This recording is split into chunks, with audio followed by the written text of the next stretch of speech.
Assalamualaikum warahmatullahi wabarakatuh.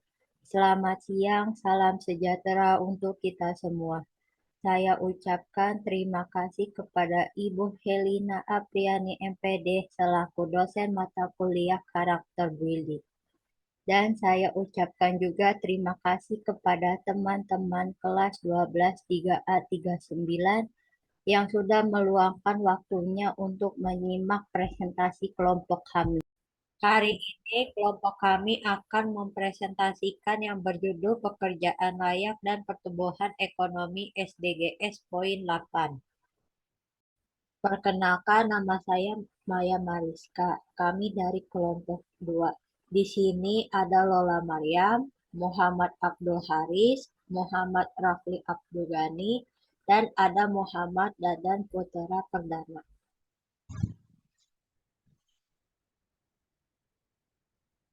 Apa itu SDGs? SDGs atau Sustainable Development Goals merupakan agenda pembangunan global 2030 yang telah menjadi komitmen setiap negara di dunia termasuk di Indonesia. Berbeda dengan MDGs, SDGs lebih ambisius dan komprehensif. SDGs menggabungkan prinsip kesejahteraan manusia melalui prinsip tidak meninggalkan siapapun dan dukungan semua pemangku kepentingan pembangunan. SDGs menghubungkan keterkaitan antara dimensi ekonomi, sosial, dan lingkungan yang diperkuat oleh tata kelola yang baik.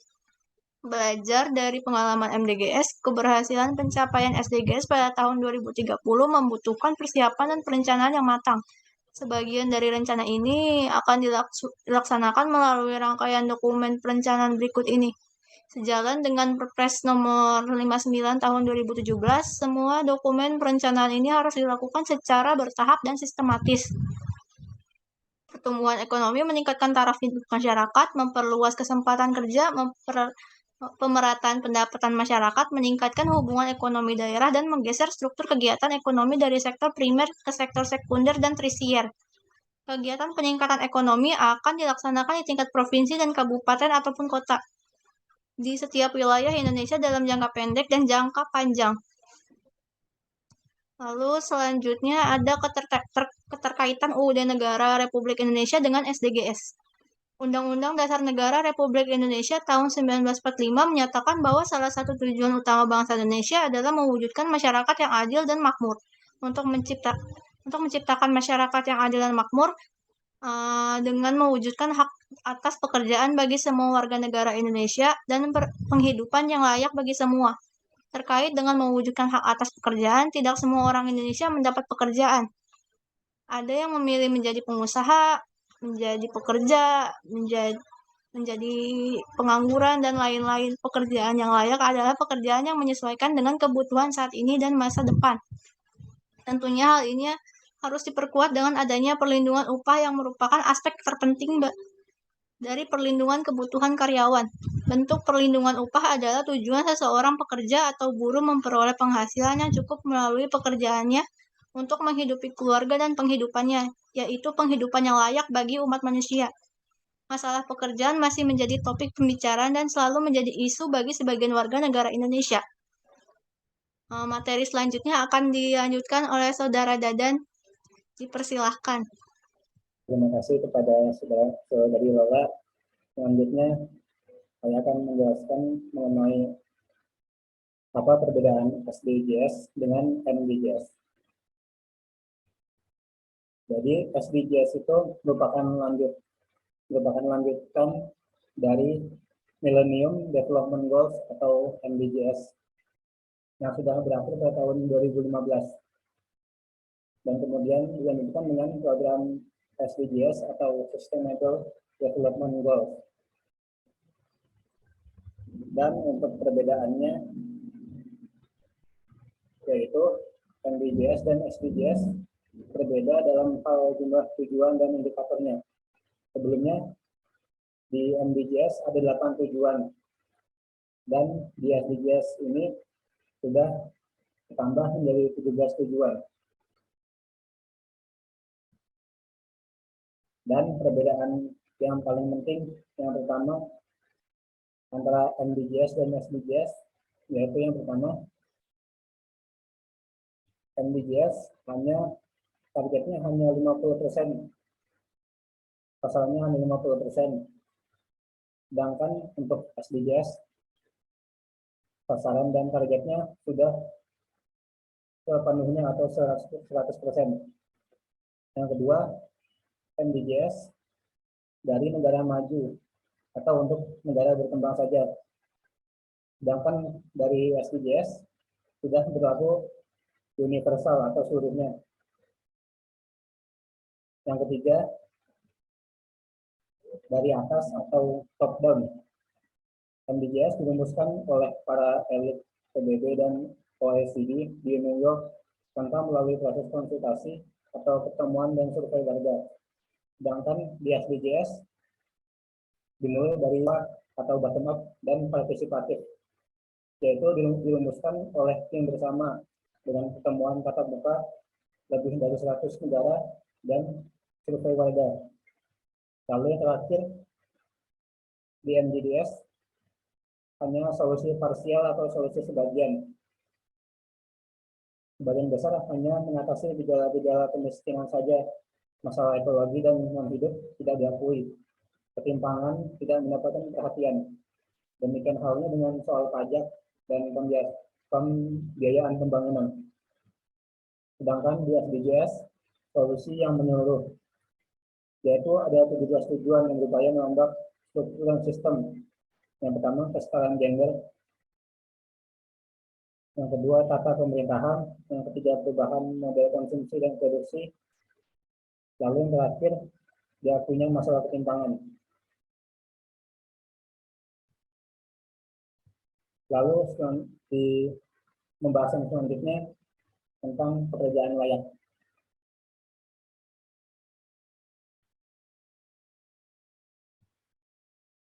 Pengertian pekerjaan layak sendiri itu artinya pekerjaan layak atau decent work secara sederhana adalah pekerjaan yang dilakukan atas kemauan sendiri dan atau pilihan sendiri, berupa atau memberikan penghasilan yang cukup untuk membiayai hidup secara layak dan berharkat, serta menjamin dari keamanan dan keselamatan fisik maupun psikologis. Untuk dapat dikatakan sebagai pekerjaan layak, maka diharapkan dapat memenuhi 3 kondisi berikut ini. Yang pertama, tersedia bagi semua orang pada usia produktif tanpa kecuali, termasuk mereka yang memiliki keterbatasan fisik serta tanpa hambatan gender. Yang kedua, semua pekerja terlindungi secara sosial,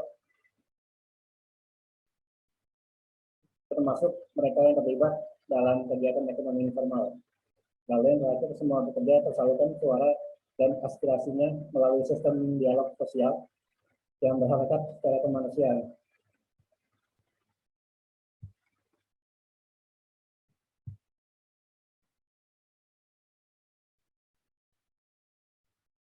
Baik, itu saja pembahasan selanjutnya akan dijelaskan oleh Muhammad Rafli Abdul-Ghani. Pertumbuhan ekonomi. Pertumbuhan ekonomi adalah proses terus-menerus mengubah situasi ekonomi suatu negara menjadi lebih baik selama periode waktu tertentu. Pertumbuhan ekonomi juga dapat diartikan sebagai proses peningkatan kapasitas produktif perekonomian yang diwujudkan dalam bentuk peningkatan pendapatan nasional. Adanya pertumbuhan ekonomi merupakan salah satu indikator keberhasilan pembangunan ekonomi dalam kehidupan masyarakat. Tingkat pertumbuhan ekonomi mengukur peningkatan produksi barang dan jasa di suatu sektor ekonomi selama periode waktu tertentu. Semakin tinggi tingkat pertumbuhan ekonomi, maka semakin cepat proses peningkatan produksi daerah dan semakin baik prospek pembangunan daerah. Mengetahui sumber-sumber pertumbuhan ekonomi memungkinkan kita untuk mengidentifikasi bidang-bidang prioritas untuk pembangunan. Menurut Todaro dan Smith tahun 2004, 3 faktor atau unsur utama yang mempengaruhi pertumbuhan ekonomi adalah akumulasi modal, pertumbuhan penduduk, dan kemajuan teknologi. Selanjutnya, Ada 7 penelitian. 1. Analisis dampak jumlah tenaga kerja terhadap perkembangan ekonomi di Indonesia. 2. Analisis dampak pengeluaran pemerintah terhadap pertumbuhan ekonomi Indonesia. Tenaga kerja berpengaruh positif dan tidak signifikan terhadap pertumbuhan ekonomi. Hal ini berarti jika tenaga kerja bertambah, maka pertumbuhan ekonomi pun semakin bertambah dan bisa menimbulkan pengangguran. Pengeluaran pemerintah merupakan bagian dari kebijakan fiskal, yaitu tindakan pemerintah untuk mengatur jalannya perekonomian dengan cara menentukan besarnya penerimaan dan pengeluaran pemerintah setiap tahunnya, yang tercerminkan dalam dokumen Anggaran Pendapatan Belanja Negara atau APBN untuk nasional dan Anggaran Pendapatan Belanja Daerah atau APBD untuk daerah. Materi selanjutnya akan disampaikan oleh Muhammad Abdul Haris. Baik, terima kasih. Pada kenyataannya, untuk mewujudkan poin SDGs yang ke-8 ini, kita akan dihadapi dengan berbagai permasalahan. Salah satunya adalah kesempatan kerja. Setiap pekerja itu pasti bergantung terhadap ketersediaan pekerjaan yang ada di suatu daerah. Dan apabila jumlah penduduk tersebut lebih banyak ketimbang ketersediaan pekerjaan yang ada, otomatis jumlah penduduk yang lebih tersebut akan kesulitan untuk mendapatkan pekerjaan atau bahkan tidak bekerja sama sekali. Lalu yang kedua ada angkatan kerja. Angkatan kerja adalah penduduk usia 15 tahun ke atas yang sudah siap bekerja ataupun bahkan sudah bekerja. Lalu kenapa angkatan kerja ini berpengaruh terhadap pertumbuhan ekonomi? Karena ketika terciptanya angkatan kerja yang berkualitas, otomatis pertumbuhan ekonomi di suatu daerah pun akan ikut naik. Dikarenakan angkatan kerja tersebut akan mampu melihat peluang dan juga menghasilkan inovasi-inovasi baru yang dapat mengembangkan pertumbuhan ekonomi. Lalu yang terakhir ada pengangguran. Pengangguran di sini kita bedakan lagi menjadi beberapa jenis. Yang pertama ada pengangguran tersembunyi. Pengangguran tersembunyi adalah suatu kondisi di mana jumlah pekerja yang ada di suatu perusahaan itu lebih banyak ketimbang jumlah pekerja yang dibutuhkan, yang otomatis status pekerja tersebut bekerja, tapi untuk kegiatan bekerjanya mereka tidak melakukan kegiatan dikarenakan jumlah penduduk itu melebihi dari yang diperlukan. Lalu yang kedua ada setengah pengangguran. Setengah pengangguran di sini diartikan dengan seorang pekerja yang bekerja di bawah 35 jam per minggu. Dikarenakan peraturan yang ada ya yang tertulis di sini setiap pekerja itu bekerja minimal 35 jam per minggu. Lalu yang terakhir ada pengangguran nyata atau pengangguran yang tidak memiliki penghasilan sama sekali, yang otomatis mereka tidak bisa ikut dalam pertumbuhan ekonomi dan juga mendapatkan pekerjaan yang layak. Oke, sekian pembahasan dari saya. Untuk selanjutnya akan dilanjutkan oleh Maya Mariska. Kesimpulan dan saran. Pertumbuhan ekonomi dan lapangan kerja adalah masalah bagi semua negara. Pertumbuhan ekonomi merupakan penentu pembangunan ekonomi baik di negara maju maupun negara berkembang. Semakin baik pertumbuhan ekonomi suatu negara, semakin baik pula perkembangan ekonominya. Adanya pertumbuhan ekonomi yang didukung oleh tenaga kerja yang baik menunjukkan keberhasilan pembangunan ekonomi. Ada banyak faktor yang mendorong atau menghambat pertumbuhan ekonomi. Upaya optimalisasi pengelolaan sumber daya Indonesia perlu dilakukan untuk mendorong pertumbuhan ekonomi Indonesia. Berjuang untuk kehidupan yang lebih baik, tingkatkan kinerja dan semangat dalam bidang ekonomi. Karena negara ini sangat bergantung pada struktur dan sistem ekonomi yang ada. Pulang sekolah dengan jalan kaki sampai rumah. Saya tutup presentasi ini. Salam hormat dan terima kasih.